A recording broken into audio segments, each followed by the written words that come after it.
زمین کا بادشاہ، ذرا اب مجھے بتاتے چلیں کہ اگر تمہارے پاس ہزاروں ایکڑ زمین ہو، محل ہو اور خزانہ ہو، مگر رات کو نیند نہ آئے تو کیا تم امیر ہو؟ طاہر یہی سمجھتا تھا کہ وہ امیر ہے جب تک اس کی زندگی میں وہ رات نہیں آئی جس نے سب کچھ پلٹ دیا، اور اسے معلوم بھی نہیں تھا کہ وہ رات آنے والی ہے۔ یہ ایک پہاڑی علاقے کی کہانی ہے جہاں زمین سونے سے زیادہ قیمتی سمجھی جاتی تھی۔ اس علاقے میں 3 بڑے خاندان تھے۔ نمبر 1، طاہر کا خاندان، سب سے زیادہ زمین، سب سے بڑا گھر، سب سے زیادہ اونچی آواز۔ نمبر 2، یوسف کا خاندان، کم زمین مگر محنت اور عزت میں کوئی کمی نہیں۔ اور نمبر 3، ایک بوڑھا فقیر جو پہاڑ کے کنارے ایک چھوٹی سی جھونپڑی میں رہتا تھا، نہ زمین، نہ دولت، نہ کوئی سہارا، مگر سارا علاقہ اس کی عزت کرتا تھا۔ مگر طاہر کے علاوہ، طاہر 50 سال کا تھا، مضبوط بلند آواز، ہر وقت گھوڑے پر سوار۔ اس کی ایک عادت تھی، ہر صبح وہ اپنی زمین کا چکر لگاتا، ہزاروں ایکڑ زمین کا مالک تھا، اور جب واپس آتا تو اپنے بیٹے عادل سے کہتا، بیٹے یہ سب تمہارا ہے اور ایک دن اور زیادہ ہوگا۔ عادل خاموش رہتا کیونکہ عادل جانتا تھا باپ کی یہ زمین صرف محنت سے نہیں آئی، مگر یہ راز وہ کبھی بلند آواز میں نہیں کہہ سکتا تھا۔ پڑوس میں یوسف کا خاندان تھا۔ یوسف بوڑھا ہو چکا تھا، مگر اس کی زمین پر فصل ہمیشہ زیادہ ہوتی تھی۔ لوگ کہتے تھے یوسف کی زمین میں بہت زیادہ برکت ہے۔ طاہر یہ سنتا تو اس کے اندر آگ لگ جاتی اور کہتا، برکت نہیں، خوش قسمتی ہے، میری زمین زیادہ ہے تو پیداوار بھی زیادہ ہے۔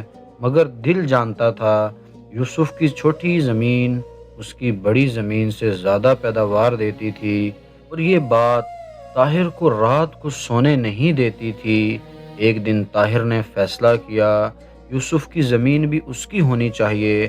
اس نے یوسف کو بلایا اور کہا، اپنی زمین مجھے بیچ دو، اچھی قیمت دوں گا۔ یوسف نے سفید داڑھی پر ہاتھ پھیرا اور آہستہ سے کہا، طاہر یہ زمین میرے باپ نے دی تھی، میں اپنے بیٹے کو دوں گا، یہ بکاؤ نہیں ہے۔ طاہر نے قیمت بڑھائی، یوسف نے پھر انکار کیا۔ طاہر گھر واپس آتے ہی غصے کی آگ میں جل رہا تھا، اور اسی رات سے اس کے ذہن میں ایک خطرناک منصوبہ پکنا شروع ہو گیا۔ طاہر کا ایک خاص آدمی تھا جس کا نام رحیمو تھا، بظاہر نوکر، اصل میں ہر گندے کام کا ماہر۔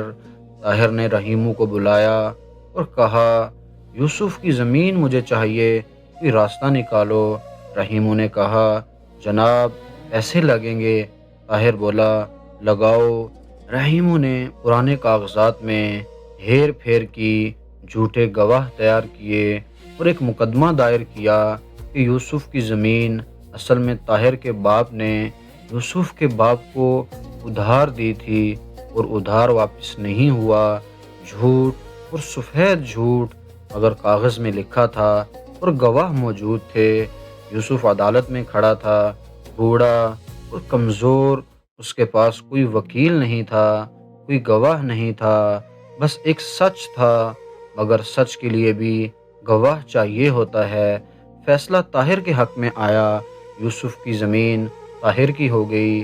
یوسف بیٹے کا ہاتھ تھامے عدالت سے باہر نکلا، بیٹے کی آنکھوں میں آنسو تھے اور غصہ تھا۔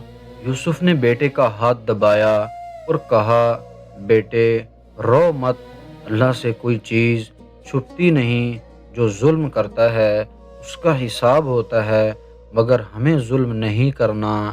بیٹے نے سوالیہ انداز میں کہا، ابا مگر وہ ہمارا گھر، ہماری زمین، اس کا کیا بنے گا؟ یوسف نے آسمان کی طرف دیکھا اور بولا، زمین اللہ کی ہے، وہ جسے چاہے دے، جب چاہے واپس لے، ہمارا ایمان ہی ہماری زمین ہے، وہ کوئی نہیں چھین سکتا۔ اور وہ دونوں چلے گئے خالی ہاتھ، مگر سر اٹھا کر طاہر اب زمین کا سب سے بڑا مالک تھا۔ اس نے جشن منایا، لوگوں کو دعوت دی، مگر اس رات جب سب چلے گئے طاہر اپنے بڑے کمرے میں اکیلا بیٹھا تھا اور خاموشی تھی، اور اس خاموشی میں ایک عجیب سی آواز تھی۔ وہ تھی یوسف کے آنسوؤں کی آواز، اس بوڑھے آدمی کی آواز جب وہ بیٹے کا ہاتھ تھامے عدالت سے نکلا تھا۔ طاہر نے آنکھیں بند کیں، لیکن یوسف کا چہرہ پھر بھی نظر آیا۔ عادل یعنی طاہر کا بیٹا اس رات باپ کے پاس آیا۔ اس نے کہا، ابا، کیا ہم نے چچا یوسف کی زمین لے کر ٹھیک کیا ہے؟ طاہر نے آنکھیں کھولی اور بولا، کیا مطلب؟ بیٹا پھر بولا، وہ زمین یوسف چچا کی تھی، سب جانتے ہیں۔ طاہر کا چہرہ سرخ ہو گیا، پھر بولا، جو قانون کہے وہی ٹھیک ہے۔ عادل نے کہا، ابا، قانون اور انصاف ہمیشہ ایک نہیں ہوتے۔ طاہر نے بیٹے کو گھورا۔ عادل اٹھ کر چلا گیا، اور اس رات پہلی بار باپ بیٹے کے درمیان ایک دیوار اٹھی، جو اینٹوں کی نہیں بلکہ سچ اور جھوٹ کی تھی۔ پھر اچانک وہ ہوا جو کسی نے نہیں سوچا تھا۔ اگلے مہینے یوسف کی اس زمین پر طاہر نے ہل چلایا، اور زمین کے اندر سے ایک پرانا مٹکا نکلا، بھرا ہوا، وہ بھی پرانے سونے کے سکوں سے۔ رحیمو نے طاہر کو بتایا تو طاہر کی آنکھیں چمک اٹھیں اور کہا، کسی کو معلوم نہ ہو۔ لیکن اسے معلوم نہیں تھا کہ رحیمو نے یہ بات پہلے ہی 3 لوگوں کو بتا دی تھی، اور 3 سے 30 ہونے میں دیر نہیں لگتی۔ خبر پورے علاقے میں پھیل گئی۔ لوگ آپس میں کہنے لگے، یوسف کی زمین سے خزانہ نکلا اور طاہر نے دبا لیا۔ پھر کوئی بولا، وہ زمین ویسے بھی جھوٹے مقدمے سے لی تھی۔ پھر کوئی اور بولا، اللہ نے یوسف کو اور دیا، مگر طاہر نے وہ بھی چھین لیا۔ اس دن کے بعد طاہر کی زندگی بدلی۔ لوگوں نے اس سے کنارہ کشی شروع کر دی۔ بازار میں جاتا تو لوگ آنکھیں چراتے۔ جن لوگوں کو دعوتیں دیتا تھا وہ آنے سے معذرت کر لیتے۔ اس کے نوکروں نے ایک ایک کر کے جانا شروع کر دیا۔ رحیمو جو سب سے خاص بندہ تھا، وہ بھی ایک صبح غائب ہو گیا۔ طاہر کا گھر بڑا تھا مگر اب خالی لگتا تھا۔ زمین زیادہ تھی مگر اب بوجھ لگتی تھی۔ دولت تھی مگر نیند نہیں تھی۔ اور اس کا بیٹا عادل نے ایک دن باپ سے کہا، ابا، میں یوسف چچا کے پاس جا رہا ہوں، ان سے معافی مانگنی ہے۔ طاہر نے کہا، یہ ہماری کمزوری ہے۔ عادل نے کہا، ابا، معافی مانگنا کمزوری نہیں بلکہ سب سے بڑی طاقت ہے۔ آپ نے مجھے زمین دی مگر یہ نہیں سکھایا کہ زمین سے بڑی کوئی چیز ہوتی ہے۔ طاہر نے پوچھا، وہ کیا؟ عادل نے باپ کی آنکھوں میں دیکھا اور کہا، وہ ضمیر ہے، اور وہ چلا گیا۔ طاہر اکیلا بیٹھا رہا۔ اس رات وہ پہاڑ کے کنارے گیا جہاں وہ بوڑھا فقیر رہتا تھا۔ فقیر آگ کے پاس بیٹھا تھا۔ طاہر کو دیکھ کر نہ چونکا نہ اٹھا، بس بولا، آ جاؤ، آپ کا ہی انتظار تھا۔ طاہر بیٹھ گیا، پہلی بار کسی کے سامنے چھوٹا بن کر۔ فقیر نے کہا، کیا ہوا؟ طاہر نے کہا، سب کچھ ہے مگر سب کچھ چلا گیا۔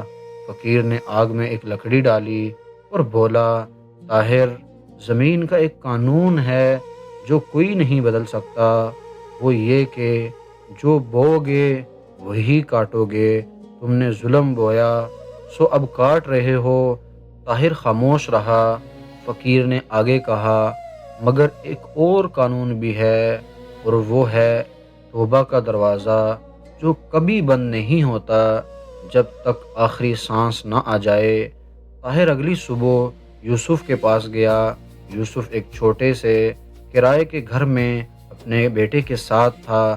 طاہر دروازے پر کھڑا تھا، وہ طاہر جس کے سامنے کبھی لوگ کانپتے تھے۔ یوسف نے دروازہ کھولا، دونوں کی آنکھیں ملیں۔ طاہر کے ہونٹ کانپنے لگے، اور پھر وہ ہوا جو شاید کبھی کسی نے سوچا نہیں تھا۔ طاہر نے یوسف کے قدموں کی طرف ہاتھ بڑھائے۔ یوسف نے فوری اسے روکا۔ نہیں محترم، یہ نہیں کریں۔ طاہر کی آنکھوں سے آنسو نکل آئے۔ یوسف، میں نے ظلم کیا، زمین واپس کرتا ہوں، اور وہ خزانہ بھی جو اس سے نکلا تھا وہ بھی تمہارا ہے۔ یوسف دیر تک خاموش رہا، پھر بولا، طاہر، زمین واپس لے لوں گا، خزانہ بھی، مگر ایک بات بتاؤ، اتنے سال لگے تمہیں یہاں آنے میں؟ طاہر نے کہا، پوری زندگی۔ یوسف نے آہستہ سے کہا، یہی سزا تھی تمہاری، وہ پوری زندگی جو تم نے بے سکونی میں گزاری، میں نے معاف کیا۔ اللہ تعالیٰ سورۃ الشعراء میں فرماتا ہے، اور وہ لوگ جو ظلم کرتے ہیں عن قریب انہیں معلوم ہو جائے گا کہ وہ کس انجام کی طرف لوٹیں گے۔ اس دن کے بعد طاہر کے پاس زمین کم تھی، دولت کم تھی، مگر پہلی بار رات کو نیند آئی۔ عادل نے باپ کو دیکھا اور اس کے سکون بھرے چہرے کو، اور سوچا، یہ وہ باپ ہے جس کو میں ڈھونڈ رہا تھا۔ اور وہ بوڑھا فقیر، اگلی صبح اس کی جھونپڑی خالی تھی، کوئی نہیں جانتا تھا وہ کہاں گیا۔ بس دیوار پر کوئلے سے ایک جملہ لکھا تھا کہ زمین کا اصل بادشاہ وہ نہیں جس کے پاس سب سے زیادہ زمین ہو، بلکہ وہ ہے جس کا دل سب سے زیادہ صاف ہو۔ طاہر نے وہ جملہ پڑھا، پھر اپنے بیٹے کو دیکھا، پھر آسمان کو دیکھا، اور زندگی میں پہلی بار اس نے گھٹنے ٹیکے، زمین پر نہیں بلکہ اللہ کے سامنے۔ برسوں بعد جب عادل کے بچے اس سے پوچھتے، دادا کیسے تھے، عادل مسکراتا اور کہتا، دادا نے ساری عمر زمین کو تھاما، مگر آخر میں زمین نے انہیں تھام لیا، اور وہ لمحہ ان کی پوری زندگی سے زیادہ قیمتی تھا۔ ہمیں اس سے یہ سبق ملا کہ ظلم سے ملی زمین قبر میں کام نہیں آتی، مگر ایک سچا آنسو وہ دونوں جہان سنوار دیتا ہے۔ اگر کہانی اچھی لگی ہو تو ویڈیو کو لائک کر دیں اور چینل کو ضرور سبسکرائب کر لیں، تاکہ آئندہ آنے والی مزید عمدہ کہانیاں آپ سے ضائع نہ ہو جائیں۔ اور اگلی ویڈیو کس موضوع پر ہونی چاہیے، اپنی پسندیدہ کہانی کا نام کمنٹس میں ضرور لکھیں۔ انشاءاللہ ہماری کوشش ہوگی کہ آپ کی پسندیدہ کہانی کے ساتھ نئی ویڈیو لے کر حاضر ہوں۔ ہماری بھرپور دعا ہے کہ اللہ تعالیٰ آپ کی زندگی کو خوشیوں سے بھر دے۔ کمنٹس باکس میں آمین ضرور لکھیں۔ اپنا خیال رکھیں۔ اللہ حافظ۔